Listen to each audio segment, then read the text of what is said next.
Pemirsa, berdasarkan data dari pihak Bapenda Kota Palembang hingga pertengahan tahun 2026, realisasi penerimaan pajak daerah masih di bawah 50% dari target di angka 1,9 triliun rupiah.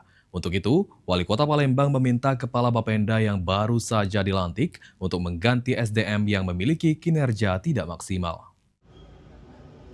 Ditemui pada Senin 13 Juli, Wali Kota Palembang Ratu Dewa mengatakan jika dirinya sudah meminta Kepala Bapenda Kota Palembang yang baru saja dilantik untuk melakukan pemetaan target optimis dan target pesimis untuk penerimaan pajak daerah.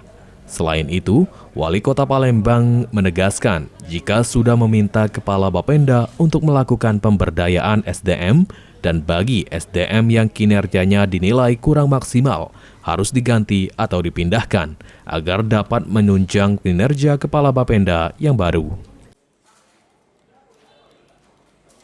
Segera ada ke pemberdayaan SDM yang ada di situ. Bagi yang mereka memang kinerjanya kurang dan juga tidak serius di lapangan, kami minta diganti, bahkan di rolling ataupun dipindahkan sehingga menunjang kinerja dan